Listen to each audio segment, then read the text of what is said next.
نافعا ورزقا طيبا وعملا متقبلا. السلام عليكم ورحمة الله وبركاته.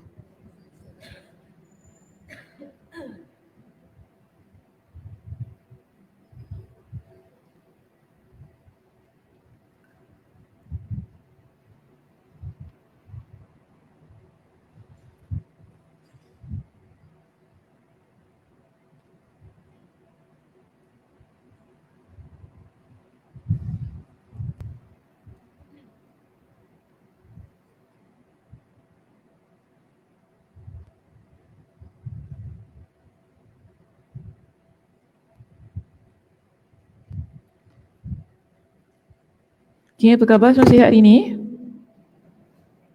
Sihat ya? Sebentar ya, saya nak share dulu saya punya ni. Lambatlah dia start tadi.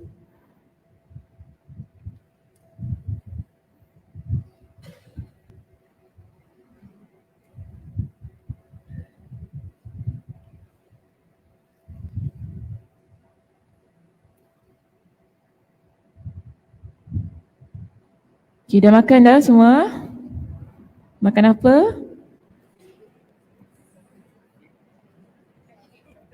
Makan pancake? Masya Allah. Pancake ke lempeng? Kek. Oh, sorry, salah dengar. Dengar belakang je Kak Nisa. Betul kek kan? Kek kan? Kek ke pancake? Kek. Oh, Masya Allah. Tak ada yang makan lontong? Tak ada. Instant. Tak ada makan mie rebus ke apa, tak ada? Kenapa hari ni ke depan sikit Memang duduk ke depan sikit hari ni. Nampak tak saya? Nanti kepala sakit tak? Lehernya takut teleng nanti. Sekejap Ingatkan tak ramai orang hari ni, besok di Bali kan, tak raya ke?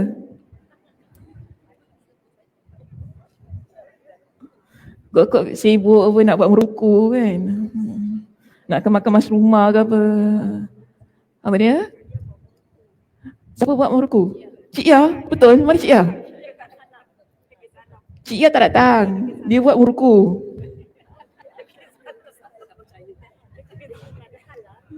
Oh ada hal? Tak baik tau. Saya ni cepat percaya. Duk cerita-cerita. Ingatkan betul lah Cik Ya buat meruku kat rumah. Cik Ya kat rumah buat meruku Cik Ya. Ke depan bagi kita orang tahu. Apa dia? Dia bawa pergi Masjid Yusof Ishak. Pandai je Kak Syah. Orang ada hal Kau balik kampung ke? Okey, hari ni muka surat apa kita? 557.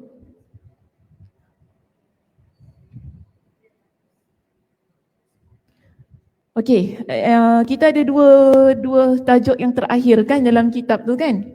Okey, tinggalkan tajuk tu tak apa. Nanti boleh baca sendirilah. Yang tajuk apa tu? Apa tajuk dia? Lupa Zah. 3 hikmah dengan masih dalam perjalanan Betul kan? Okey, tak apa. Itu nanti bukan tinggalkan, baca sendiri kat rumah. Boleh tak baca kat rumah? Ke tak baca? Tak payah baca Assalamualaikum istilah. Dia gini je. Tak payah baca Ustazah. Tak baca, kita pun tak baca. Ustazah baca kat rumah. Sebab tu Ustazah kata tak perlu ni kan. Bila dah baca tak apalah. Mudah je, simple je sebab banyak kali dah saya bincangkan. Okey, hari ni kita masuk topik yang baru, bab yang barulah. Bab apa nama bab tu? Tak, depan dia.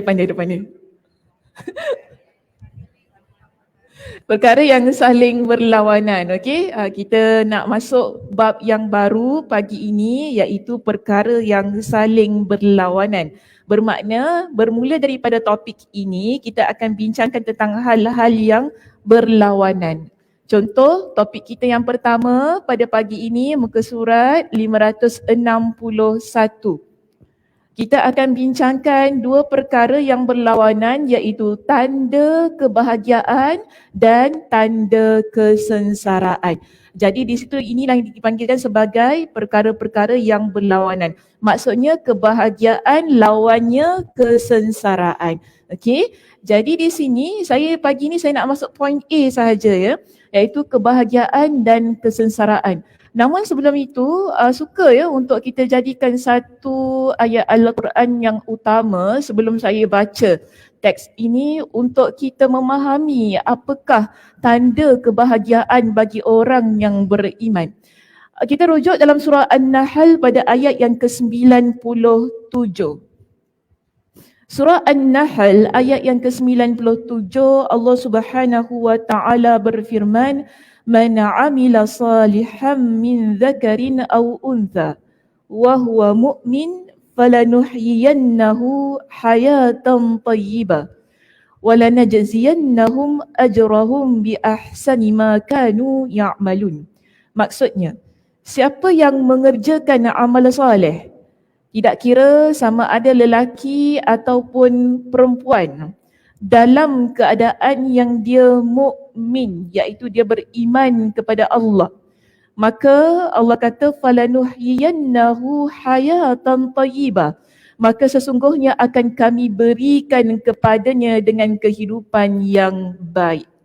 Walanajziyannahum, dan sesungguhnya akan kami berikan balasan kepada mereka dengan pahala yang lebih baik dari apa yang telah mereka kerjakan. Jadi ada dua perkara yang diperoleh mereka yang beriman kepada Allah, kemudian mereka itu beramal saleh, tidak kira sama ada lelaki ataupun wanita. Allah kata pertama, kami berikan kepada dia dengan kehidupan yang baik. Kedua, kami berikan kepada dia dengan ganjaran, kepada dia dan kehidupan yang baik itu. Dan maksud kehidupan yang baik di sini hayatan thayyibah, saya nak petik daripada tafsir Imam Ibn Kathir rahimahullah. Tadi surah apa? Surah An-Nahl. Surah An-Nahl ayat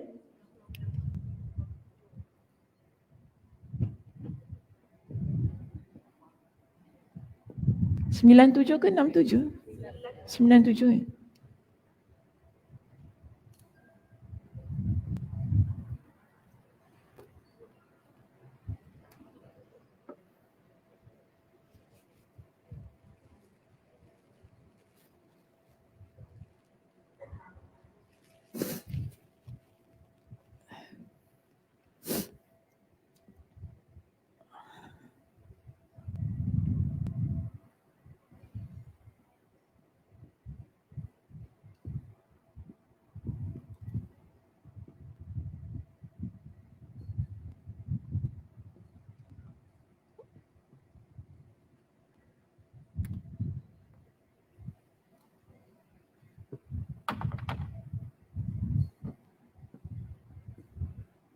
Orang mukmin yang beramal soleh, Allah berikan kepada dia dengan dua tadi kan? Apa dia? Kehidupan yang baik.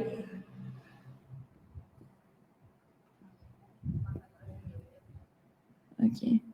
Pahala.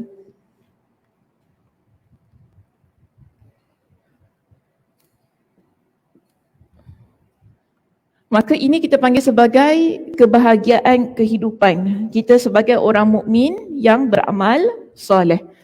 Di sini kita petik pandangan daripada Imam Ibn Kathir rahimahullah tentang kehidupan yang baik. Apa maksud Allah berikan kepada kita dengan kehidupan yang baik? Setelah kita menjadi orang yang beriman kepada Allah, kemudian kita ni jadi insan yang beramal soleh, kemudian Allah berikan kepada kita dengan kehidupan yang baik tersebut. Maka di sini ada beberapa pandangan daripada ulama tafsir yang dipetik oleh Imam Ibn Kathir rahimahullah. Pertama dia kata, menurut pandangan Ibn Abbas radhiyallahu anhuma, kehidupan yang baik ialah rezeki yang halal. Maka Allah akan berikan kepada kita dengan rezeki yang halal.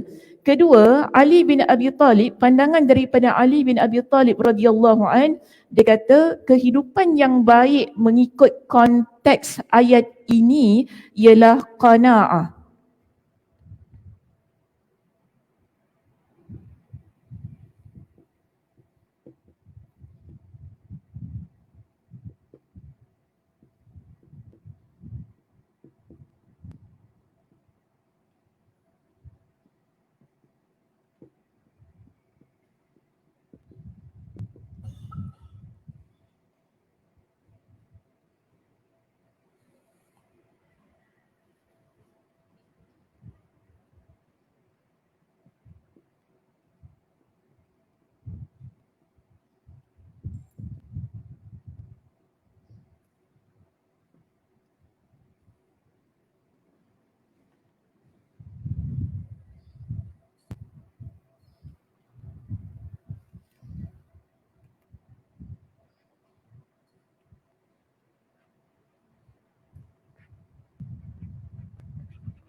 Apa maksud qanaah? Cukup, okey. Maksudnya kehidupannya ialah kehidupan yang cukup, kan? Dia rasa apa pun yang Allah berikan kepada diri dia, ia adalah sesuatu yang menenangkan. Ini kita panggil sebagai qanaah. Allah berikan kepada dia dengan kehidupan yang baik. Seterusnya, kita ada pandangan daripada Ali bin Abi Talha yang mana dia juga memetik pandangan daripada Ibn Abbas. Dia kata kebahagiaan.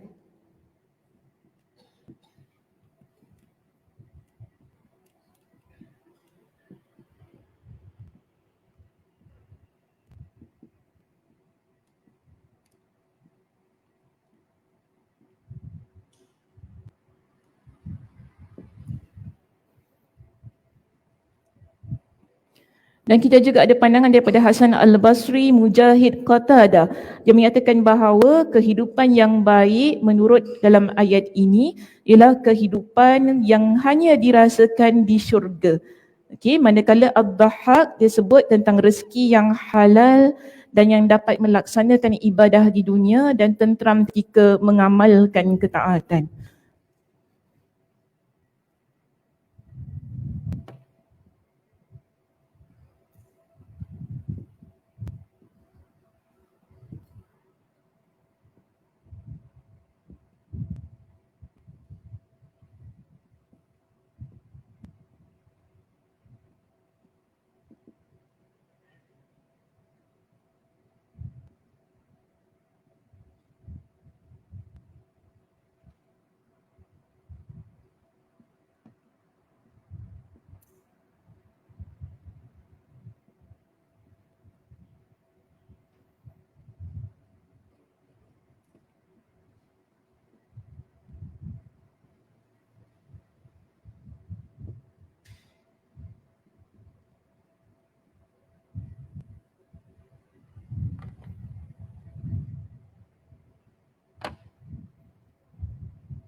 Okey, so ini pandangan-pandangan yang diberikan oleh Imam Ibn Kathir dalam kitabnya tentang maksud kehidupan yang baik. Sebagai seorang yang beriman kepada Allah, kemudian kita beramal soleh, Allah berikan kepada kita dengan kehidupan yang baik, maka di sini Imam Ibn Kathir mengatakan jika menurut Ibn Abbas radhiyallahu anhuma, dia kata apa? Rezeki yang halal, kehidupan yang baik itu ialah rezeki yang halal. Kemudian dia kata, kalau menurut pandangan Ali ibn Abi Talib, rezeki yang kehidupan yang baik itu ialah qanaah. Pandangan Ali bin Abi Talha pula dia sebut tentang kebahagiaan. Ini bertepatan dengan konteks perbincangan kita pada pagi ini. Yang mengatakan bahawa kalau kita buat baik, kita beramal soleh dalam keadaan kita sebagai seorang yang beriman, Allah akan berikan kepada kita kehidupan yang penuh dengan kebahagiaan menurut pandangan Ali bin Abi Talha. Tapi ada pandangan-pandangan yang lain juga di sini seperti Hasan Al-Basri, Mujahid, Qatadah. Dia kata kalau nak cerita tentang kehidupan yang baik ni dekat syurga je lah. Dekat dunia ni ada kehidupan yang baik tak? Ada. Tetapi bagi dia kalau kehidupan yang baik, yang paling kekal, yang paling bahagia, yang paling dapat rasa kepuasan tu kan, ialah ketika kita dalam syurga Allah. Okay? Kemudian kalau menurut pandangan Ad-Dhahhak, dia pecahkan kepada 3 lagi pandangan. Ad-Dhahhak kata apa? Pertama, rezeki yang halal. Ni sama sebagaimana Ibn Abbas tadi di atas. Seterusnya yang kedua, dia kata dapat laksanakan ibadah. Ini juga kehidupan yang baik, betul tak? Kita kalau rasa ni hidup tenang, tentram kan? Pertama, bila dapat laksanakan ibadah. Kedua ialah bila kita rasa tentram ketika melaksanakan ketaatan itu tadi. Ini tanda kebahagiaan lah bagi diri kita, bagi hati kita. Kalau buat ibadah tapi kalau tak tentram macam mana rasanya? Tak khusyuk? Sedih? Rasa tak puas, lagi rasa apa lagi? Macam siapa bagi rasa ya? Rasa was-was. Lagi rasa apa? Coca-Cola tak ada? Rasa coklat ke? Gula Jawa rasa coklat. Tak ada rasa gula Jawa. Tak ada. Itu semua tak adalah okey. Yang penting di sini nak kata ialah rasa tenteram tu kita akan peroleh apabila kita jadi orang beriman yang beribadah kepada Allah Subhanahu Wa Taala. Okey. So ini merupakan ayat yang menjadi saya nak kata macam mana main lah, yang menjadi dasar utama sebelum kita masuk kepada perbincangan. So sekarang kita faham kalau kita nak tahu tanda kebahagiaan bagi kehidupan kita, pertama dia mesti beramal. Beriman tu dah alhamdulillah lah ya, okey? Kita semua di sini lah orang yang beriman kepada Allah, ni dah cukup alhamdulillah kita kata. Tapi yang kedua, adakah kita orang yang practicing? Adakah kita orang yang mengamalkan apa yang kita imani? Ini juga penting sebab ramai orang beriman kepada Allah. Ramai orang yang beriman kepada Rasulullah dan kepada apa yang dibawa oleh baginda. Tetapi ramai juga orang yang tidak mahu untuk mempraktikkan apa yang mereka imani. Sebab itu dalam ayat ini Allah berikan kepada kita dengan 2 ciri itu tadi. Satu beriman, kedua dia beramal. Kan? Beriman, beramal, baru Allah berikan kepada dia dengan kebahagiaan. Ketenteraman ketika dia beribadah itu tadi. Itu juga termasuklah tentang rezeki yang halal. Allah berikan kepada dia dengan rasa qanaah. Allah berikan kepada dia dengan rasa kebahagiaan dunia dan akhirat. Itu semua Allah berikan kepada mukmin, kemudian dia orang yang beramal dengan apa yang dia imani. Okey, baik. Jadi bila kita lihat dalam kitab kita ni diberikan kepada 2 perkara yang berlawanan itu tadi. Pertama, tanda kebahagiaan. Apakah tanda kebahagiaan yang diletakkan dalam kitab kita? Pertama, dia kata begini, di antara tanda kebahagiaan dan keberuntungan adalah semakin bertambah ilmu yang dimiliki hamba, maka semakin bertambah pula ketawaduan dan kasih sayangnya. Itu pertama. Kedua, semakin bertambah amalnya, maka semakin bertambah pula ketakutan dan kewaspadaannya. Ketiga, semakin bertambah umurnya, maka semakin berkurang kerakusannya. Keempat, semakin bertambah hartanya, maka semakin bertambah juga kedermawanan dan pemberiannya. Kelima, semakin bertambah kedudukan dan martabatnya, maka semakin bertambah pula kedekatannya kepada sesama manusia. Upayanya memenuhi keperluan mereka dan sikap tawaduknya. Jadi ini semua ialah tanda kebahagiaan. Manakala kalau kita lihat di situ, di antara tanda-tanda kesengsaraan adalah bertambah ilmu yang dimiliki seseorang hamba, maka bertambah pula kesombongan dan keangkuhannya. Semakin bertambah amalnya, maka semakin dia membanggakan dirinya, meremehkan orang lain dan berbaik sangka kepada diri sendiri. Seterusnya, semakin bertambah umurnya, semakin bertambah pula kerakusannya. Semakin bertambah hartanya, ini yang keempat ya, maka semakin menjadi-jadi kebakhilan dan kekikirannya. Terakhir, semakin bertambah kedudukan dan martabatnya, semakin bertambah pula kesombongan dan keangkuhannya. Jadi kita ada lima perkara yang disebutkan di sini, tanda kebahagiaan dan kesengsaraan. Tengok macam ini ya.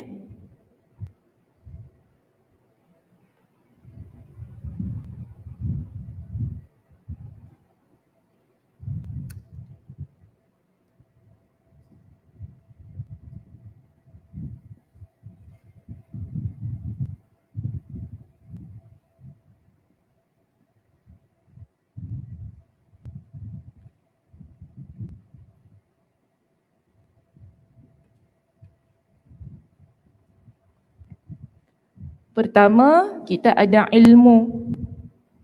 Kedua, kita ada amal tadi. Ketiga, kita ada umur.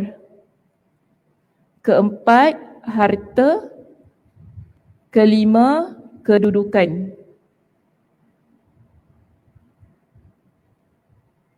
Jadi kita akan bincangkan 5 perkara ini yang disebutkan oleh Imam Ibn Al-Qayyim Al-Jawziyah dalam kitabnya itu. Dia kata tadi, pertama kita ada ilmu. Makin kalau nak tahu kita bahagia ke tidak, bila kita ada ilmu, makin bertambah rasa tawaduk kita dan kasih sayang kita sesama manusia. Tapi kalau kita nak tahu kita sengsara ke tidak dengan ilmu kita, makin kita ada ilmu, kita makin sombong dan membanggakan diri kita. Ini yang disebut sebagai berlawanan itu tadi. Lagi dia sebut tentang amal tadi kan, dia kata orang yang bahagia bila bertambah amalan dalam kehidupan dia, maka dia akan jadi orang yang bertambah ketakutan dalam hati dia dan kehati-hatian dia ketika dia beramal itu tadi.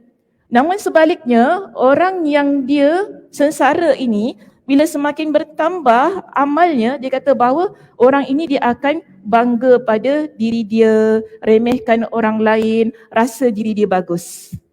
Dia berlawanan tadi kan, okey kita tulis satu-satu di sini. Bila makin bertambah ilmu, maka makin tawaduk dan kasih sayang. Tapi kalau orang yang sengsara, bila makin bertambahnya ilmu bagi diri dia, dia akan jadi orang yang sombong. Dan angkuh, samalah Okey. Manakala amal tadi, orang yang dia makin bertambah amal dia, kalau kita tahu dia tu, kalau nak tengok kita bahagia ke tak dengan amalan kita ini, kita akan jadi hamba Allah yang lebih ada rasa ketakutan pada Allah. Kita akan lebih rasa ada kehati-hatian. Namun orang yang sengsara dengan bertambahnya amal dalam kehidupan dia, dia akan jadi orang yang bangga pada diri,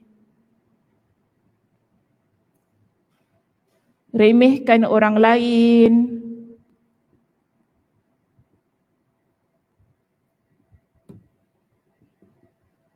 dan dia rasa dirinya bagus.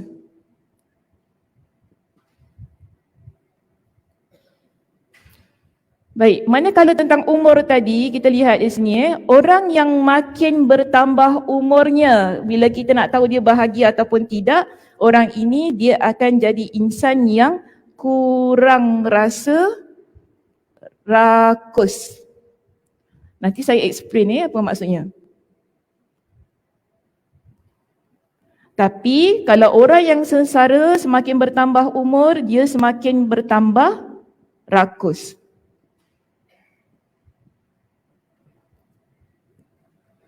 Begitu juga orang yang ada harta, bila bertambah hartanya dalam kehidupan dia, dia akan jadi orang yang dermawan. Ini maksudnya dia adalah orang yang bahagia. Tapi kalau makin bertambah harta, makin bertambah bakhil. Orang inilah orang yang sengsara.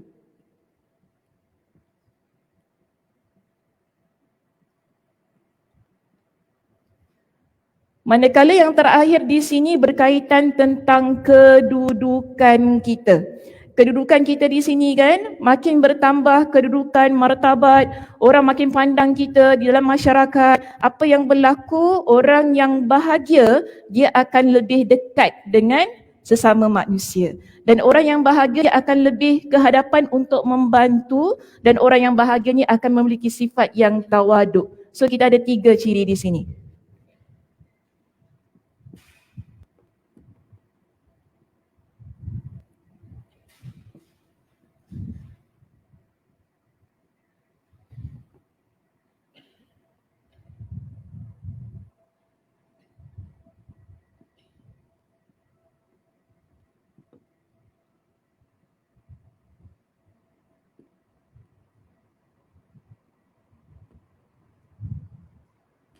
Tapi kalau orang yang dia sengsara, dia akan jadi orang yang sombong.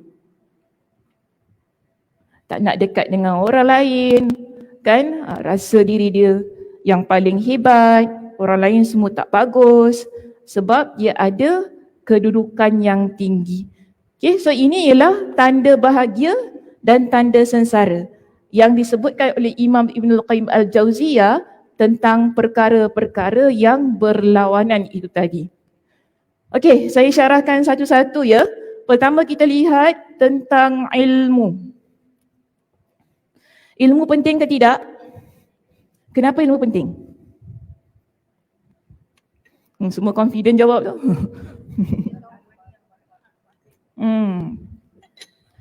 Jadi kita tahu mana yang hak, mana yang batil. Tahu mana yang betul, mana yang salah. Selain daripada itu,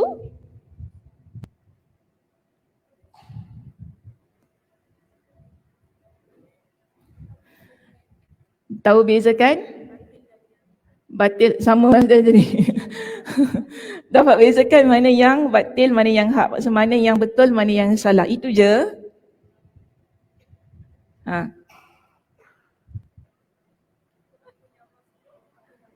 Buat apa yang Allah suruh, tinggalkan apa yang Allah larang. Bila kita ada ilmu, okay, cantik lagi.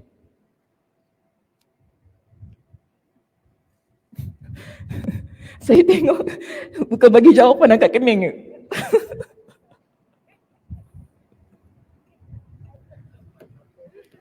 Saya minta jawapan angkat kening.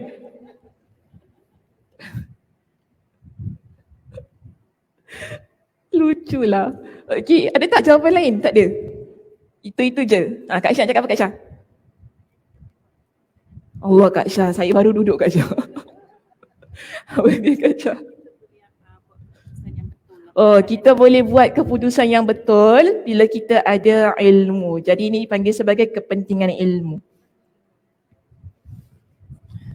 Okey. Tadi kan Imam Ibn Al-Qayyim kata apa? Bila makin bertambah ilmu kita, kita akan jadi orang yang lebih tawaduk. Kita akan jadi orang yang lebih berkasih sayang. Maknanya apa? Orang yang berilmu, makin bertambah ilmu dia, dia tak rasa diri dia saja yang paling pandai. Okey?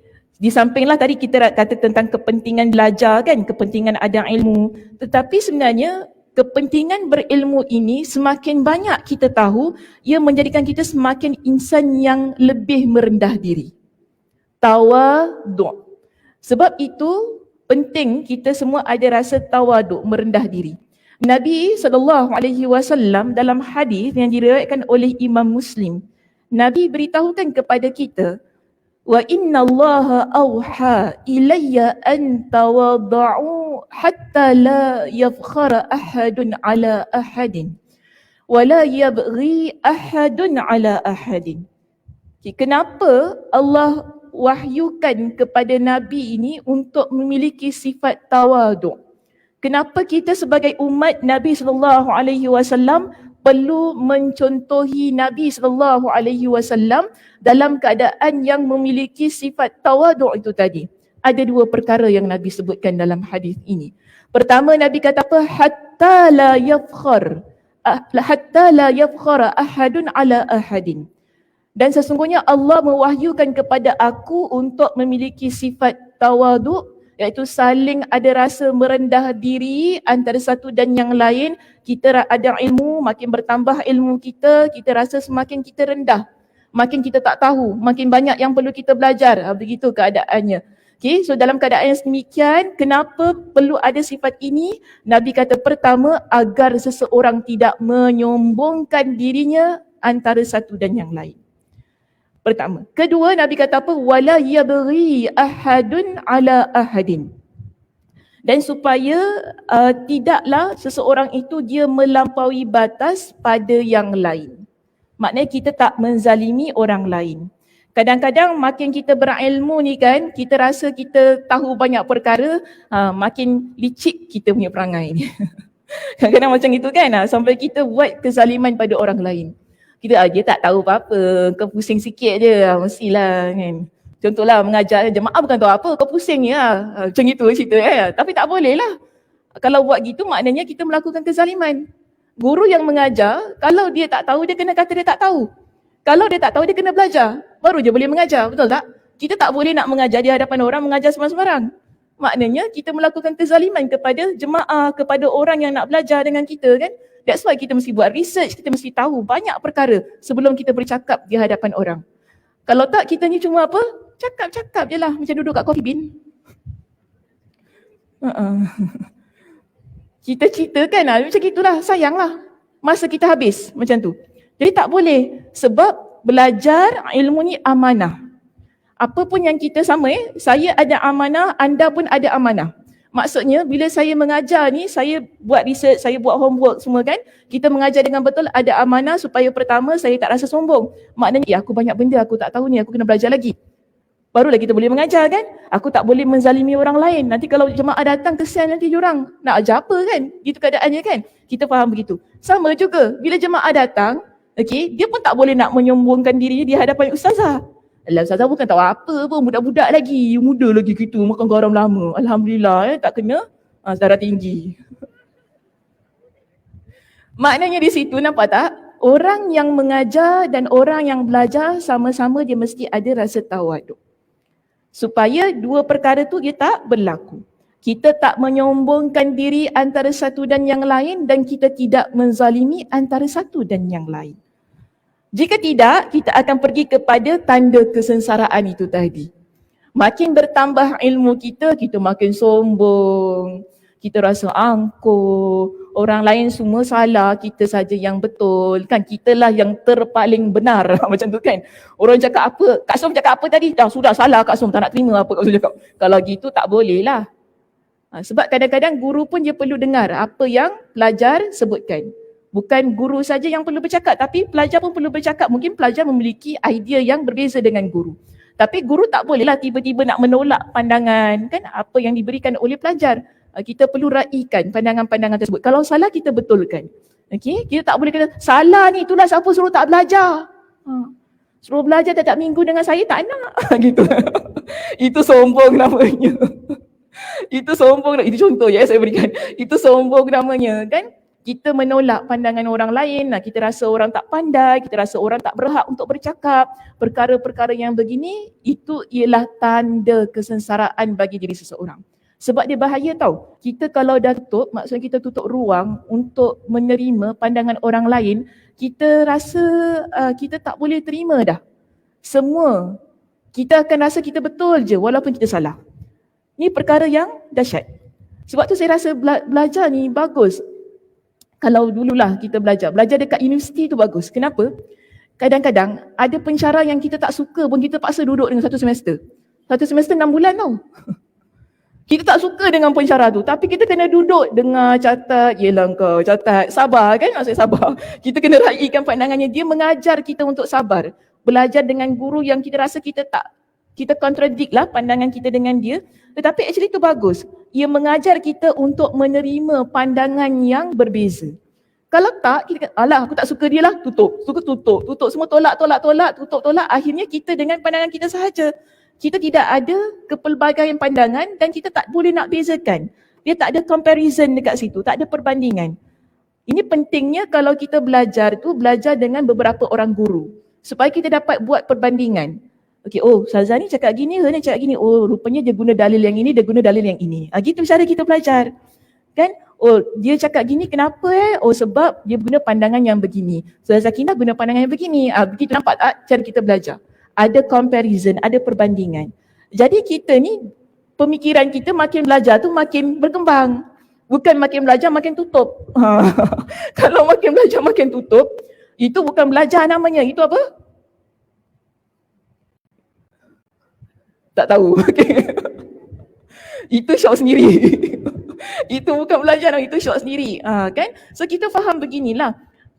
Bila kita nak ada kebahagiaan dengan ilmu kita, kita perlu fahami bahawa ilmu yang kita miliki ianya menjadikan kita orang yang lebih tawaduk dan lebih memiliki kasih sayang dengan sesama manusia ataupun sesama haiwan contohnya.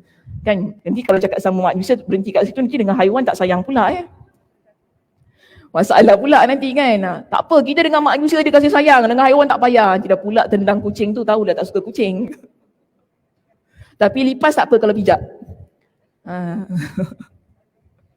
Lipas tak apa. Lipas jangan kasih sayang Itu kotor Tiba-tiba sayang lipas semua, rumah bersarang dengan lipas. Tak dapat bayangkan aku. Tak adalah, itu contoh yang inilah kan. Baik, kita lihat kepada hadis Nabi pada ayat Al-Quran yang lain tentang, tadi saya berikan hadis riwayat Imam Muslim kan tentang ilmu. Kita lihat pada ayat Al-Quran surah Luqman ayat yang ke-18. Pesanan Luqman kepada anaknya. Ini didikan seorang ayah kepada anaknya ni, anak lelaki. Luqman dia kata begini kepada, ayahnya Luqman. Luqman berkata kepada anaknya. Luqman berkata kepada anaknya, "Wala tusa'ir khaddaka lin-nas wala tamshi fil ardi maraha. Innallaha la yuhibbu kulla mukhtalin fakhur." Luqman kata, dan janganlah kamu memalingkan wajahmu dari manusia kerana sombong. Okey, kemudian dan janganlah kamu berjalan di muka bumi dengan angkuh. Seterusnya dia ingatkan sesungguhnya Allah tidak menyukai orang-orang yang sombong lagi membanggakan diri. Ada 3 perkara yang kita boleh ambil daripada surah Luqman ayat yang ke-18 itu. Tentang orang yang berilmu dalam hidup dia ini, jangan bila ada ilmu kita memalingkan wajah kita daripada orang yang kita tahu dia tu tak tahu. Ataupun kita rasa tak sama level dengan kita. Ataupun kita rasa alah dia ni tak tahu apa-apalah, tak payahlah layan dia. Kita jangan begitu. Jadi ini maksudnya jangan kita palingkan wajah kita kerana kita sombong. Dan janganlah kamu berjalan di muka bumi dengan angkuh. Maksudnya jalan tu dengan membangga diri. Rasa diri bagus, rasa diri hebat. Dan seterusnya Luqman ingatkan bahawa Allah tidak suka kepada orang yang sombong dan juga orang yang membanggakan dirinya. Jadi kita faham begini daripada ayat itu, orang yang semakin berilmu, kalau dia sengsara, dia akan jadi orang yang semakin sombong, dia membanggakan dirinya. Orang yang sombong dan membanggakan dirinya, dia ialah insan yang dibenci oleh Allah Subhanahu wa taala. Jadi itu yang dijelaskan dalam surah Luqman ayat yang ke-18. Yang penting ada ilmu, makin kita rasa kita tidak tahu. Itu satu. Makin kita pandai, makin ianya menjadikan kita insan yang nak belajar. Makin kita belajar, ia menjadikan kita insan yang lebih terbuka untuk pelbagai pandangan diterima. Okey, begitu keadaannya. Baik, seterusnya kita ada poin yang kedua tadi apa? Amal. Okey. Amal ini maksudnya ialah apa tindakan kita, ibadah. Dia bukan semata-mata bermaksud tentang ibadah yang kita laksanakan, tetapi tentang perbuatan kita, tentang tindakan kita dalam kehidupan. Apa ibadah yang kita buat, apa perbuatan kita, apa tindakan kita. Jadi ini semua dimaksudkan dengan amal. Baik, Saya nak datangkan surah Fatir ayat yang ke-28. Allah Subhanahu wa taala berfirman tentang orang yang berilmu. Kita kaitkan ya poin nombor 1 tadi berilmu dengan poin nombor 2 beramal. Bermakna orang yang berilmu dia akan beramal. Jadi orang yang bahagia tadi semakin dia berilmu, semakin dia tawaduk kan? Maka orang yang berilmu dia tawaduk, dia akan beramal. Bila dia beramal semakin takut dia kepada Allah Subhanahu wa taala. Jadi akan jadi insan yang semakin berhati-hati tentang pandangannya terhadap orang lain, tentang setiap tindakan yang dia lakukan. Jadi dalam surah Fatir ayat yang ke-28, Allah Subhanahu wa taala berfirman, innama yakhsyallaha min ibadihi ulama. Innallaha azizun ghafur. Sebenarnya yang menaruh bimbang dan takut melanggar perintah Allah dari kalangan hamba-Nya hanyalah orang-orang yang berilmu. Jadi orang yang berilmu, Allah kata dia akan makin takut pada Allah. Bila dia beramal soleh, dia akan rasa amal ni Allah terima ke tidak? Dia macam itu. Orang yang beramal begitulah keadaan di sini kan. Ini tanda kebahagiaan. Kita tak rasa alhamdulillah dah beramal, confirm Allah terima. Kalau gitu ini masuk pada kesengsaraan. Jadi orang yang dia bahagia setiap kali beramal dia akan rasa risau. Dia akan rasa bimbang. Amalan saya okey ke tidak, Allah terima ke tidak, semua kan. Tetapi kena yakinlah dengan amalan kita. Jangan tak yakin. Kalau tak yakin memang susah kita. Maksudnya dalam keadaan kita yakin beramal itu tadi, kita tidak meletakkan 100% confident Allah terima, begitu. Kita letakkan rasa macam tadi saya beramal alhamdulillah, solat 5 waktu okey hari ni kan, tapi mudah-mudahan Allah terima, begitu rasanya. Jangan kata insya-Allah terima masuk syurga terus alhamdulillah expressway. Kalau rasa gitu ini sombong namanya, kan? Jadi orang yang dia takut ketika dia berilmu dan ketika dia beramal, inilah orang yang benar. Orang yang bahagia. Tapi kalau dia tak ada rasa yang sedemikian, dia akan jadi orang yang bangga pada diri dia tadi. Dia akan jadi orang yang remehkan orang lain. Dan dia akan jadi orang yang rasa dirinya lah yang paling bagus. Inilah kadang kita mengaji kan, kita rasa kawan kita baca alif dengan ain pun dah tak tahu semua kan. Engkau a ke a, engkau ni tak pandai lah, lidah kau macam mana ni. Nampak tak? Kita remehkan orang lain, betul tak? Kita remehkan orang lain. Kau ni umur dah gini-gini habis baca Quran pun tak reti. Macam mana kau ni? Lebih baik tak payah hidup. Kadang ada orang macam gitu kan, ayat ya Allah. Kau apa hal kita kalau dengar kau apa hal cakap gitu ke aku, kita rasa begitu kan. Ni orang yang dia berada pada tanda kesengsaraan kan. Kau tak solat malam umur kau dah berapa tahun dah 70, tak pernah qiyamul lail. Action kan, bangga diri, nampak tak? Bangga diri tu, ini tanda sengsara. Tak pernah qiyamul lail, sia-sia hidup kita ni tak pernah qiyamul lail. Orang biarlah setahun sekali qiyamul lail, engkau tak pernah, dahsyat kau ni maknanya dia bangga pada diri dia. So kita tak boleh begitulah. Sebab tu kita makin kita berilmu, kita makin beramal, kita takkan cakap gitu pada orang lain kan. Kita rasa dia tak qiyamul lail, kenapa kita kena fikir begitu kan. Mungkinlah biar Allah berikan kepada dia hidayah. Kita doakan yang baik-baik kepada orang itu. Kalau kita nak cakap pun, kita cakaplah dengan perkataan yang kasar. Orang yang berilmu ketika dia nak bercakap, dia tak cakap kasar. Orang yang berilmu ni cakapannya santun kan. Dia kata, kenapa kau tak pernah bangun qiyam Oh sebab aku ni tak reti lah. Kan mungkin kawan kita macam itu, maknanya kawan tak ada ilmu. Kita apa, kita ajar kawan kita. Mungkin dia tak ada motivasi diri, kita sama-sama kan. Kita tak apa, nanti aku miss call kau. Macam gitulah kan. Nanti pukul 3 pagi aku miss call kau. Kau bangun lah, engkau tahajud kat tempat engkau, aku tahajud tempat aku. Tak apa, sama-sama. Itu namanya kawan yang betul. Orang yang berilmu je begitu, saling support, sokong, berikan galakan, motivasi. Tapi kalau lelaki tak payahlah nak mesej orang tu pukul 3 pagi, bangunlah tahajud, tu tak payah. Itu terkejut namanya.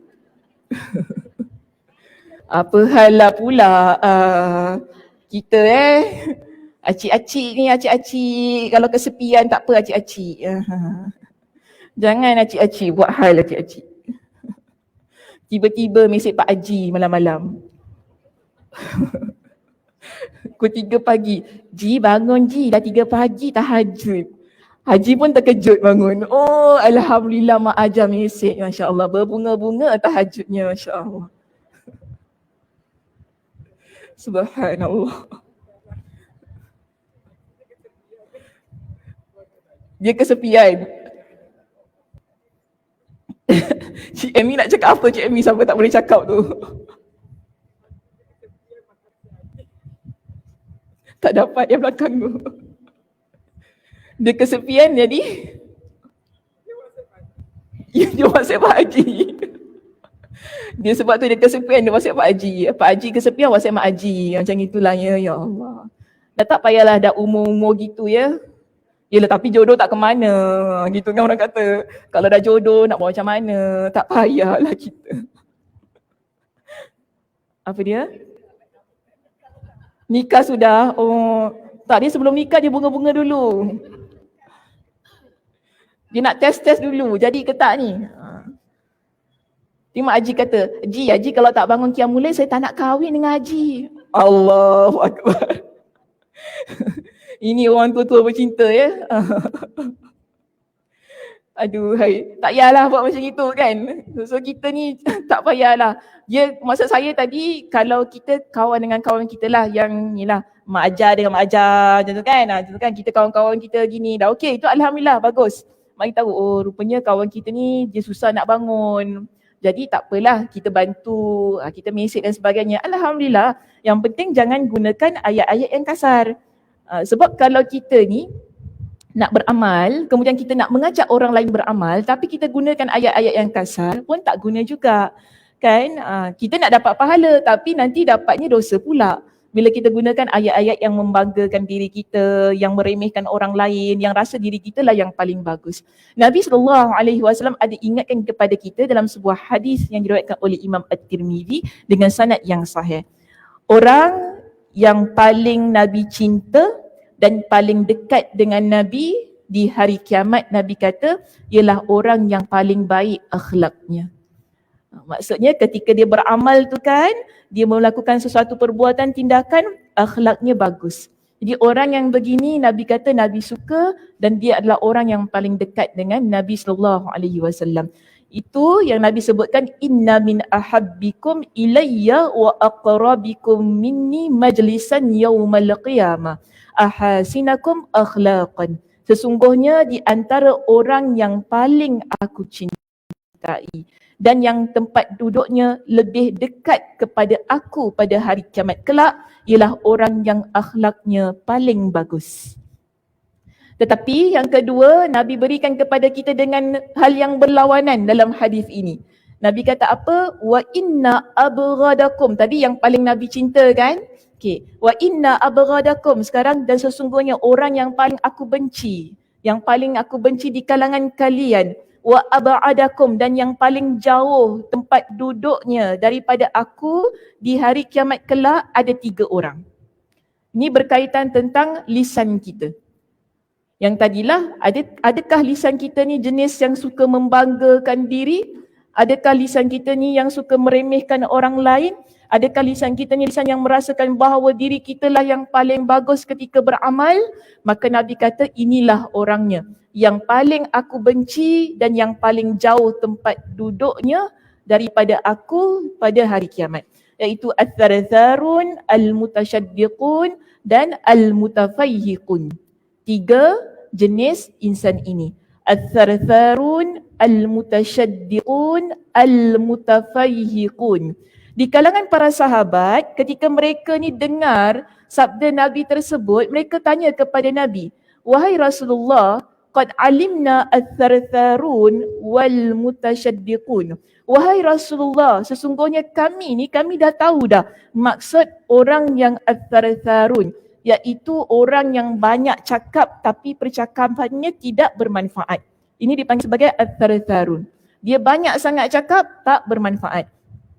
Kemudian al-mutasyaddiqun, mereka kata kami tahu siapa al-mutasyaddiqun, iaitu orang yang merendahkan orang lain. Bila dia bercakap, dia suka remehkan orang lain. Dia suka rendah-rendahkan semua orang lah yang ada di sekitar dia. Tetapi kami tidak tahu siapakah al-mutafayyiqun. Dua mereka tahu, lagi satu mereka tidak tahu. Yang last tadi apa? Al-mutafaihiqun.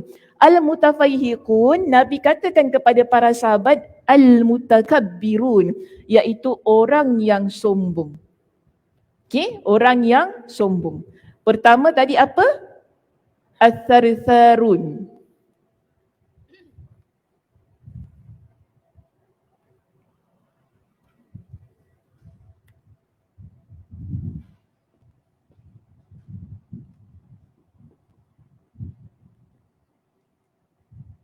Huruf tha Ath-thartharun, al-mutasyaddiqun,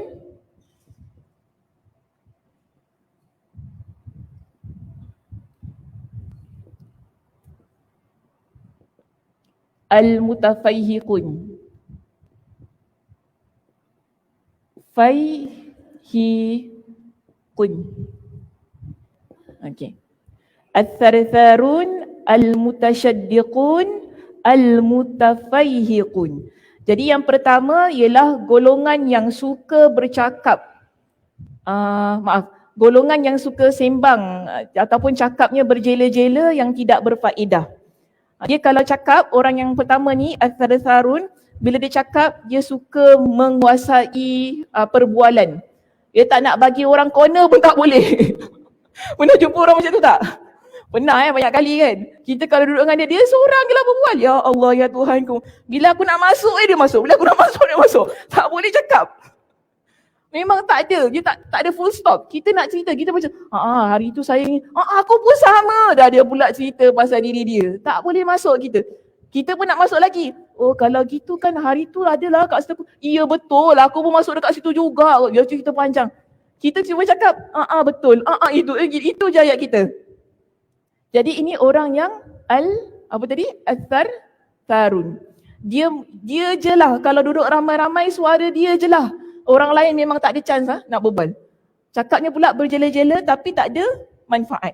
Jadi ini pertama Nabi tidak suka. Yang kedua tadi apa? Al-mutasyaddiqun. Al-mutasyaddiqun ialah golongan yang suka bercakap dengan gaya merendahkan dan meremehkan orang lain. Macam tadilah Imam Ibn Qayyim kata apa? Orang ni beramal. Tapi kalau dia beramal, kemudian kita nak tahu dia tu sengsara ataupun tidak dengan amalan dia, perbuatan dan tindakan dia, kita tengok macam mana cara dia bercakap tu. Ada tak dia remehkan orang lain? Adakah dia tu di kalangan al-mutasyaddiqun tu tadi? Kalau ya memang sengsara lah orang tu. Cakap suka remehkan orang lain. Dia tu tak bagus. Tak apalah, aku lagi bagus. Macam tu kan. Tak apa. Semua orang lain tak bagus, dia je yang bagus. Okeylah, kita pun alah kau bagus dah. Alhamdulillah, settle. Terus yang ketiga, al-mutafaihiqun. Al-mutafaihiqun tadi Nabi kata apa? Al-mutakabbirun. Orang yang sombong. Iaitu golongan yang bila dia bercakap kan, dia suka cerita tentang diri dia je. Ni al-mutafaihiqun. Cerita tentang diri dia dan juga suka tonjolkan diri dia lebih hebat daripada orang lain. Jadi kita hati-hati ya. Jangan kita jadi tiga jenis insan ini sebab Nabi SAW tak berkenan dengan orang yang begini dan kedudukannya sangat jauh di hari kiamat dengan Nabi SAW. Okey baik, kita lihat pada poin kita yang ketiga. Poin kita ketiga apa dekat situ? Umur. Okey. Bertambah umur, kita nak lihat sengsara atau bahagia ataupun sengsara. Pertama tadi kata apa? Orang yang bertambah umur dia makin kurang rasa rakus. Ini tanda orang itu bahagia. Tapi kalau semakin bertambah umur, makin bertambah rakus. Ini tanda orang yang sengsara. Rakus maksudnya tamak. Kan semua benda nak juga, umur dah 80 tahun masih lagi nak kumpul harta, tak tahulah. Harta anak, harta menantu, harta suami, harta semua orang nak, tak tahulah. Macam cakap, cik umur dah 80 tahun dah cik sudah-sudah lah tu. Rasa nak cakap gitu, tapi nanti sensitif marah pula. Apa awak cakap saya tua? Dah memang tua lah. Nak buat macam mana? Tapi ini tanda orang yang tak bahagia. Nampak tak? Kita kalau tak bahagia ni, kita tak sedar tak umur kita dah meningkat. Dan kita tak sedar yang kita dah tua dan kita tak sedar yang kita ni sikit lagi nak tinggalkan dunia. Kita akan rasa umur kita panjang saja. Kita akan rasa bahawa hidup kita ni takkan mati. Itu yang buat kita lebih dekat kepada kemaksiatan. Itu tanda orang yang sengsara. Tapi kalau orang yang dia bahagia dengan bertambahnya umur dia akan lebih dekat kepada Allah Subhanahu Wa Taala. Nabi SAW ada menyebutkan kepada kita tentang orang yang lebih baik di kalangan kita semua ini. Dalam hadis yang diriwayatkan oleh Imam At-Tirmizi dengan sanad yang sahih, Nabi SAW bersabda, Nabi kata gini, anna rajulan qala, ada seorang sahabat Nabi ceritakan, ada seorang lelaki dia datang bertemu dengan Nabi SAW. Dia tanya kepada Nabi dengan satu soalan. Dia tanya begini, ya Rasulullah, ayyun nasi khair? Wahai Rasulullah, manusia yang manakah yang paling baik? Maksudnya antara kita semua ni Rasulullah, siapakah antara kita ni yang paling baik? Nabi SAW katakan kepada dia, man tala umruhu wa hasuna amalu. Siapa yang panjang usianya dan baik amalannya. Ini maksudnya orang yang paling baik. Orang ini dia tanya pula dengan satu soalan. Dia tanya lagi kan, jadi kalau gitu wahai Rasulullah, siapakah orang yang paling jahat antara kita semua ni? Maksudnya yang paling buruk antara kita ni semua siapa? Nabi pun kata gini, sebaliknya. Man tala umuruhu wa sa'a amaluhu. Siapa yang panjang usianya tapi buruk amalannya. So kita ada dua perkara yang berlawanan dekat situ kan? Tapi topiknya sama, poinnya sama, iaitu tentang orang yang umurnya bertambah. Kita nak jadi orang yang bahagia tadi, makin bertambah umur kita, makin baik amalan kita. Tapi kalau kita memilih untuk menjadi orang yang sengsara, kita akan pilih makin bertambah umur kita, makin buruk amalan kita. Jadi dekat situ kita faham bahawa semakin bertambahnya usia kita ini, kalau kita nak rasa tenang ya muslimat dalam hati ni, dalam hidup ni, nak rasa bahagia, yang aman, tenteram sebagaimana surah An-Nahl tadi kan yang kita bincang, kita pastikan amalan kita adalah amalan yang baik. Sebab kita tahu kita kalau mati kita tak bawa harta kita kan. Kita mati kita bawa amalan kita. Lebih-lebih lagi kalau umur kita dah masuk 40, 50, 60, 70, 80. Ada tak 80 kat sini? Tak datang. Tak datang. Ada. Ada ya, okey. Maknanya umur kita tu bertambah kan? Apa yang perlu kita baikkan? Bukan tambah harta. Bukan tambah suami. Tapi tak apa cik, kalau dah rezeki dah jodoh tak apa. Kalau orangnya soleh, alhamdulillah kan? Kalau soleh yang ajak kepada kebaikan okey saja. Cuma bagi saya matlamat hidup kita bila bertambah usia bukan itu.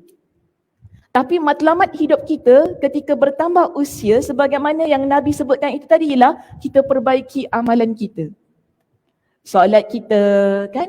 Kita perbaiki bacaan Al-Quran kita. Kita tadi kalau kita rasa kita jarang bangun qiyamul lail, kita bangun, kita banyakkan, kita lazimi qiyamul lail. Kalau kita dulu kita rasa kita kurang berpuasa, kita tambah puasa sunat kita kan gitu. Bermakna bertambah usia makin bertambah amalnya. Barulah kita akan jadi orang yang khair, orang yang baik. Tapi kalau makin buruk amalannya, maksudnya solat pun makin tak tahulah ke mana. Yang ingatnya apa? Joget-joget. Ada ya, ada. Makin berusia ya Allah, makin orang kata makin gedik, makin berusia, makin tak ingat nak mengaji, makin berusia, makin lupa tentang solat. Kita minta supaya Allah jauhkan kita pada keadaan yang sedemikian. Sebab bila kita berusia, kemudian kita ke arah yang sedemikian, makin teruk amalan kita, susah orang nak tegur tau. Susah. Sebab orang kalau tegur kita rasa kita dah tua kan, kita senior kan, kau siapa nak tegur aku tahulah solat tu wajib, aku tahulah puasa, aku tahulah semua, kau tak payah cakap. Sebab kita dah tua. Kita rasa kita lah paling tahu. Susah kita nak terima teguran daripada orang lain. Jadi kita doa pada Allah, ya Allah, minta Allah jauhkan kita daripada keadaan situasi yang begitu ketika kita dah usianya meningkat. Kita nak jadi orang yang paling baik, kita tak nak jadi orang yang paling buruk amalannya itu tadi. Dan Nabi SAW juga ingatkan kepada kita, ya, ini semua sebagai peringatan untuk saya juga. Nabi ingatkan, a'maru ummati ma baina sittin ila sab'in. Usia umatku antara 60 hingga 70 tahun. Ni usia umat Nabi SAW. Sebab tu kita nampak orang 60 tahun, 70 tahun ramai meninggal dunia. Sebab sampai situ saja hadnya. Okey, tapi ada tak yang lebih 70? Ada. Tapi Nabi kata apa? Wa aqalluhum man yajuzu zalik. Tetapi sedikit sekali mereka yang melebihi usia 60 dan 70 tahun. Masuk 80, makna sikit lagi kan, kita masuk 40, actually itulah waktu yang menunjukkan kepada kita, kita dah hampir dengan kematian. Jangan rasa 40, wow, kehidupan bermula daripada 40, betul lah, kehidupan bermula daripada 40. Tetapi kehidupan yang bagaimana? Kehidupan yang lebih baik. Kehidupan yang lebih taat kepada Allah. Kehidupan yang kita dekatkan diri kita kepada Allah. Kehidupan yang mana kita nak kehidupan yang sangat bahagia, sangat menenangkan. Sebab tu saya rasa umur kita kalau dah makin meningkat, kita dah tak suka drama-drama lah. Betul tak? Semua angkut kepala, betul. Tak suka lah, penat nak gaduh-gaduh ni, sudahlah. Umur dah gini-gini, nak gaduh, nak kecil hati, nak makan hati, nak telan hati, tak payah. Nak makan hati, makan betul-betul. Nak makan hati, makan betul-betul kita ni. Pergi goreng hati. Buatlah goreng-goreng rempah ke apa, sedap sikit makan. Tak payah kita ni nak rasa macam sikit-sikit nak merajuk kan. Tapi orang kata makin tua makin sensitif. Masya Allah. Itu pun susah juga. Tapi kalau kita berilmu tadi, okay, bila kita berilmu, bila kita beramal, insya-Allah ya, jiwa kita dan emosi kita dia lebih terkawal. Sebab tu tadi penting kan ilmu, kita bincangkan di awalnya, kerana ilmu juga ianya menjadi faktor kita mampu untuk mengawal emosi kita. Maka kalau kita bertambah umur ni, bagi saya kita dah sudah-sudahlah. Jangan bergaduh pasal harta, jangan bergaduh pasal apa lagi. Kalau suami kahwin dua dah sudah, alhamdulillah dah sudahlah. Tak payah gaduh-gaduh kan, dah sudahlah, bagi pergilah kau kat bini muda kau. Sudah macam tu kan. Sebab kita fikir, bagi saya hidup ni lah untuk beramal soleh. Kalau kita tumpukan kepada amal soleh kita, insya-Allah kita jauhkan diri kita untuk merebut apa-apa berkaitan dunia. Sudah kita hentikan hal-hal yang berkaitan tentang dunia. Nak rebut itu, rebut ini, tak puas hati sana, tak puas hati situ. Sudah kita hentikan. Sebab apa? Kita nak umur kita tu kita tutup dengan keadaan yang sebaik-baiknya. Jangan tutup usia kita dengan rasa sakit hati dengan orang lain. Dia tak berbaloi, muslimat saya kata. Tutup usia kita dengan rasa tenang, dengan rasa bahagia, dengan rasa nak beramal soleh, begitu. Baru kita akan meninggal dunia dalam keadaan yang sebaik-baiknya. Sebab itu Nabi SAW ya, ingatkan kepada kita tentang orang yang sudah senja usianya, tetapi kenapa dia tu ingatkan sangat kepada dunia. Nabi sebut ada dua sebab. Pertama, hadis ni riwayat Imam Muslim, Nabi kata apa? Qalbu syaihi syabun ala hubbith natain. Hati orang tua dia akan sentiasa rasa muda kerana dua sebab. Maksud rasa muda ni lah, dia rasa muda dia takkan mati lah gitu maksudnya. Bukan rasa muda, rasa sihat ya. Sihat masa kita tua tu sangat bagus. Sebab apa? Kita dapat beramal ibadah dengan sebaik-baiknya. Itu yang kita nak. Tapi kalau dengan nikmat kesihatan masa kita tua ini, kita makin galak, makin galak, makin itu makin ni kan, makin jahat ke apa kan. Itu kita gunakan nikmatnya pada perkara yang silap. Tetapi Nabi sebut, orang yang dia sudah tua, sudah senja usianya, tapi hatinya sentiasa rasa muda, ialah kerana dia itu tulul hayati. Dia merasakan bahawa hidupnya itu sangat panjang. Dan yang kedua ialah hubbul mal. Dia sangat cinta kepada harta. Okay. Sebab tu tadi saya kata, kalau usia kita sudah meningkat, sikit-sikit tentang harta tu. Sebab apa? Kita kalau harta kita banyak, tapi kalau kita tak gunakan ia untuk kebaikan, bahkan kita gunakan tadi kerana kita cinta kepada dunia, enjoy sana, enjoy sini. Enjoy sana, enjoy sini. Buat apa tu orang tua kalau enjoy?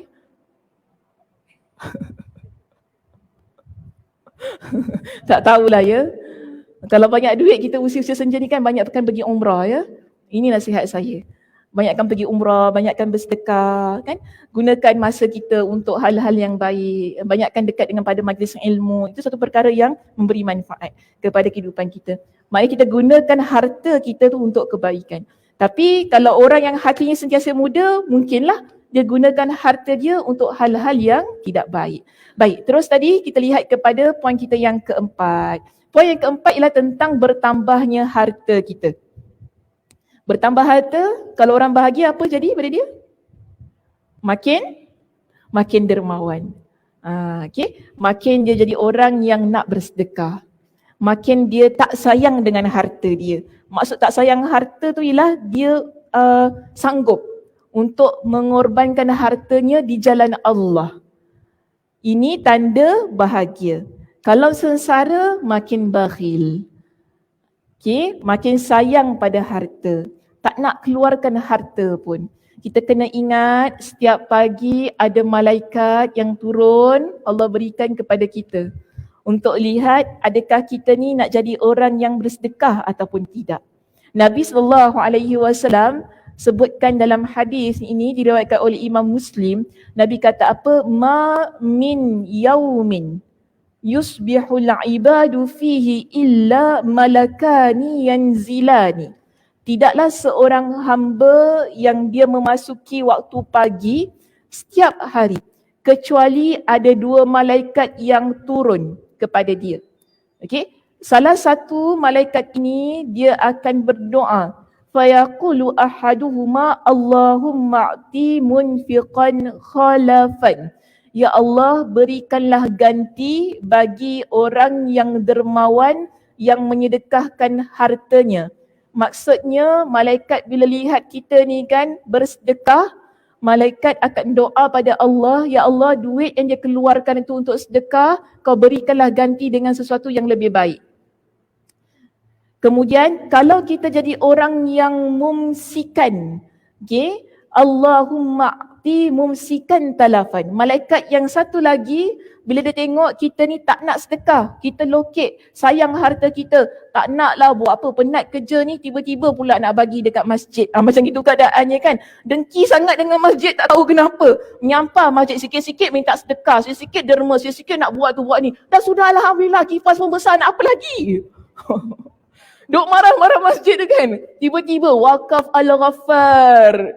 Kita komplain-komplain macam gitu. Malaikat ini akan doa apa? Allahumma a'ti mumsikan talafan. Ya Allah, engkau berikanlah kemusnahan, kehancuran kepada orang yang dia menahan tangannya untuk bersedekah. Jadi kita dapat doa malaikat yang pertama tadi kan? Yang doa untuk apa pada kita? Berikan ganti yang baik bagi kita ketika kita mengeluarkan harta kita di jalan Allah. Kita tak nak malaikat yang kedua tadi doakan kita. Kalau malaikat kedua doakan kita, dia doakan kehancuran. Ini doa malaikat ya. Ini bukan doa orang kata makhluk macam kita tahu. Doa malaikat ialah doa yang Allah ijabahkan. Doa yang Allah kabulkan. Jadi kalau boleh kita ni hati-hatilah ya tentang ucapan kita. Jangan kita ni kalau tak nak sedekah dah sudah. Kita tak boleh cakap apa-apa. Kita jangan rosakkan diri kita ataupun membahayakan diri kita dengan doa-doa yang diucapkan oleh malaikat ini. Dan seterusnya Nabi SAW ada ingatkan kepada kita tentang ganjaran untuk orang yang mana dia menginfakkan hartanya. Untuk orang yang mana dia itu suka untuk mengeluarkan duit dia, beri orang makan, beri itu, beri ini kepada orang lain. Nabi ingatkan kepada kita nanti dalam syurga ada bilik. Syurga ni dia bukan semata-mata luas terbentang begitu sahaja ya, tetapi dia ada bangunan-bangunan. Antaranya di sini Nabi kata apa? Inna fil jannati la ghurafan. Dalam syurga nanti ada bilik yang mana yura zuhuruha min butuniha wa butunuha min zuhuriha. Kita ni akan nampak bilik tu dia seperti kaca tau. Yang daripada dalam boleh nampak luar, daripada luar boleh nampak dalam. Maknanya cantik sangat kaca dia tu. Kaca dia tak samalah macam kaca Masjid Gufran ni, memanglah boleh nampak kan orang luar boleh nampak orang dalam. Tapi kaca syurga sangat cantik. Bagaimana kecantikannya nanti masuk syurga baru tahu. Tapi nak katanya memang sangat mengagumkan. Jadi ada seorang Arab ini, bila Arab Badui ni dia bangun. Dia dengar Nabi cakap tentang bilik yang sangat cantik tu. Dia bangun, dia tanya kepada Nabi, liman hiya ya Rasulullah? Wahai Rasulullah, bilik tu untuk siapa? Bilik yang cantik tu tadi kan untuk siapa? Nabi kata untuk qala hiya liman atabal kalam. Bilik itu Allah sediakan untuk orang yang baik ucapannya. Sebab tu tadi saya datangkan untuk kita tentang hati-hati supaya kita jauhi 3 orang tu tadi. Al-mutasyaddiqun, al-thartharun, al-mutasyaddiqun dan al-mutafayhikun. Kerana kalau mulut kita jahat, kita tak akan dapat bilik yang ini. Nabi kata bilik ni disediakan untuk orang yang baik ucapannya. Atabal kalam wa at'amat ta'am, dan untuk orang yang memberi makan kepada orang lain. Seterusnya wa adamas siyam, untuk orang yang mana dia itu sentiasa berpuasa. Dan seterusnya Nabi kata wa shalla lillahi bil-lail, dan dia adalah insan yang salat malam. Salat kerana Allah di waktu malam, wan nasu niyamun, sedangkan manusia sedang tidur nyenyak. Berapa orang tadi Nabi sebut? 4. Pertama, atabal kalam, baik percakapannya. Kedua, at'amat ta'am, yang memberi makan. Ini yang dimaksudkan dengan infak. Okey, di mana kita nak kaitkan poin memberikan harta tu tadi kan, iaitu ketika kita memberi makan kepada orang lain, sebab ia perlu keluarkan duit dia. Okey, seterusnya tadi apa? Wa adamas siyam, yang sentiasa berpuasa. Seterusnya wa shalla lillahi bil-lail wan nasu niyam, dan dia salat kerana Allah di waktu malam, sedangkan manusia pada waktu itu sedang tidur nyenyak. Jadi bilik bilik ini Allah berikan kepada orang-orang tadi yang sangat bersungguh-sungguh beramal soleh kerana Allah Subhanahu wa taala. Baik, kita pergi kepada poin kita yang terakhir pagi ini, iaitu kedudukan. Bertambahnya kedudukan kita, maka apa yang perlu bertambah? Rasa tawaduk. Kak Som tengok dia tengok situ kan. Bertambahlah rasa tawaduk kita. Kita ni jadi orang yang lebih dekat pada orang lain kan. Jadi insan yang nak membantu orang lain kerana kita ada kedudukan. Kita gunakan kedudukan, status yang kita miliki ataupun authority yang kita ada bukan untuk kepentingan diri kita, tetapi lebih kepada untuk membantu orang lain. Kalau kita ni ada kedudukan dan apa dan sebagainya, kadang-kadang kita rasa alah tak payahlah nak tolong dia kan. Saya nak sampai ke atas ni bukan senang tau. Macam gitu keadaan Saya nak sampai ke atas ni bukan senang tau. Awak tahu apa, tengok je daripada bawah nama atas naik. Dan bila ke atas bukan main sibuk. Bukan saudara pun mengaku saudara. Cakap gitu pula kita. Tapi actually betul lah. Bila kita dekat atas, ramai orang datang. Bila ramai orang datang, tiba-tiba saudara. Saya saudara tau dengan Dr. Sakina. Krik-krik Saya kata siapa dia? Entah, dia kata dia saudara kau. Bila masa saudara aku? Tak tahulah. Cuba tengok selok mana. Lepas tu tanya nama dia, Syarifah apa entah. Aku boyan, mana Syarifah? Saya cakap kawan saya lah, aku mana bila masa pula keturunan aku ada Syarifah ni? Dia salah orang Dia cakap, dia salah Sakina tu. Tapi macam pelik kita kan, tiba-tiba pula ada Syarifah mengaku Dr. Sakina tu saudara dia. Saya kata, ya Allah ya Tuhanku, manusia ni macam itulah. Dulu mungkin kan putus kawan, tak nak geng. Bila dah kita ke atas, tiba-tiba dulu kita best friend Subhanallah. Ada juga manusia perangai gitu kan. Okey. Tak apalah kita, tak apa. Saya kata, tak apa. Kita raikan. Okey? Kita mengambil pendekatan meraikan. Sebab bimbang nanti kita jadi orang yang sengsara. Sebab orang yang sengsara ini, dia akan tolak orang lain untuk dekat pada diri dia kerana dia rasa dia ada kedudukan yang tinggi. Kita boleh je meraikan semua orang, tapi dia kadang-kadang meraikan tu tak semestinya baik sangat-sangat ya. Meraikan ni kadang-kadang kita just touch and go macam itu. Faham tak touch and go? Yelah, orang datang pada kita, Assalamualaikum, apa khabar? Ya baik, kita raikan begitulah. Taklah sampai kawan mampus lama gitu, ini. Tak adalah sampai macam tu sekali. Maknanya kita pun berpada-padalah kan. Maksudnya kita taklah menolak orang itu, meremehkan dia. Kau siapa dulu? Kau ingat dulu, kau main lagi kau hina aku. Sekarang aku dah kat atas, oh kau tunjuk aku tinggi-tinggi. Tak payah cakap macam itu kita. Kan? Kita raikan saja, kita terima dia sebagai saudara kita se-Islam, alhamdulillah, sudah.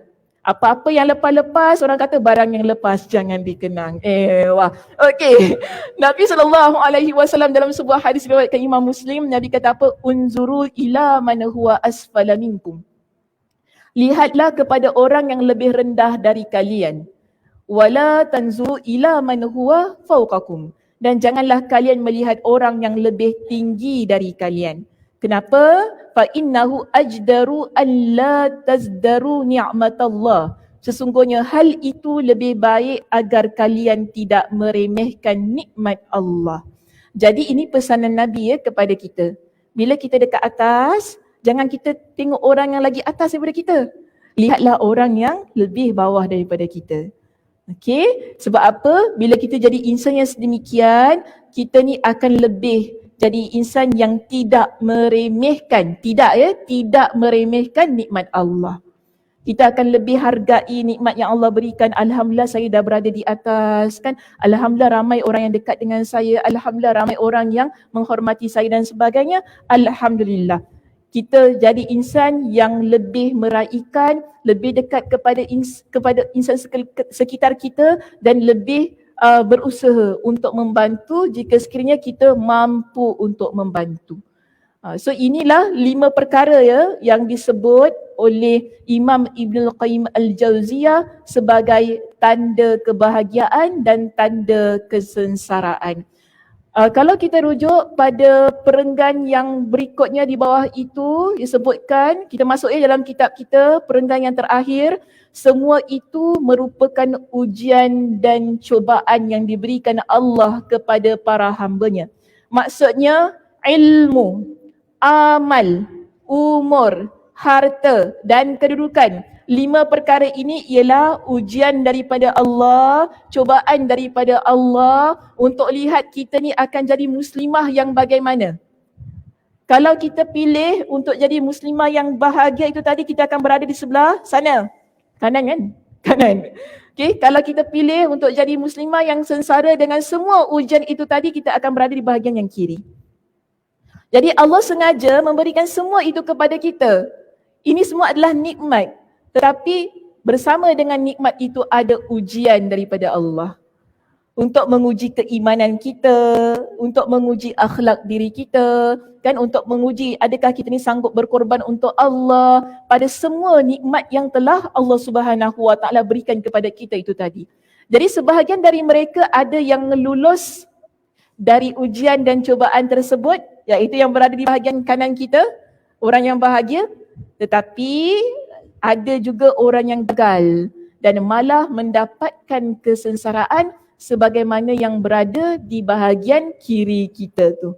Okey? Jadi kita faham begini, tanda bahagia, tanda sengsara ada poinnya sama. Yang tengah-tengahnya sama, nikmatnya sama. Namun bagaimana cara kita berhadapan dengan nikmat-nikmat itu. Saya nak tutup dengan satu doa yang Nabi SAW ajarkan kepada kita. Doa inilah hadis riwayat Imam Muslim, antara doa yang dibaca oleh Nabi SAW, Nabi ajarkan kepada kita, iaitu doa memohon perlindungan. Daripada apa? Okey. Nabi SAW berdoa, Allahumma inni a'udzubika min zawali ni'matika. Ya Allah, sesungguhnya aku berlindung kepadamu dari hilangnya kenikmatan yang telah engkau berikan.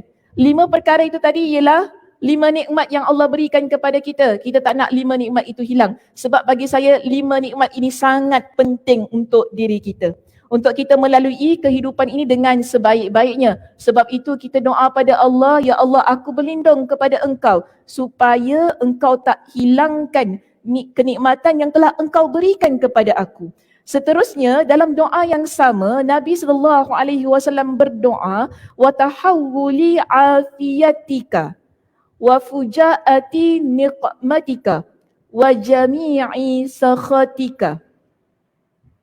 Ya Allah, sesungguhnya aku berlindung kepadamu dari hilangnya kenikmatan yang telah engkau berikan. Itu yang pertama tadi. Wa tahawuli afiyatika, dari lepasnya kesihatan yang telah engkau anugerahkan. Maksudnya Allah ubah kesihatan kita yang telah Allah berikan kepada kita. Kita sihat sekarang ni kan, kita minta supaya Allah tak ubah kesihatan kita itulah. Kalau sakit sikit-sikit lagi tu kan. Tak nak sampailah ia menjadi satu keadaan yang sangat kronik. Itu doa yang kita minta kepada Allah. Kemudian kita minta tadi wa fujaati niqmatika, dan seksamu yang datang secara tiba-tiba. Kita mohon perlindungan kepada Allah dari siksaan yang ataupun azab Allah yang datang untuk kita ni secara tiba-tiba. Senang kita nak kata musibah lah ya. Musibah yang tiba-tiba kita rasa macam asal pula tiba-tiba accident, asal pula tiba-tiba jatuh dalam gaung, asal tiba-tiba aku jatuh longkang, tak pernah aku jatuh longkang, hari ni balik Gufran jatuh longkang pula. Kita doa gitulah, Allah lindung kita dari perkara yang tiba-tiba berlaku dalam kehidupan kita.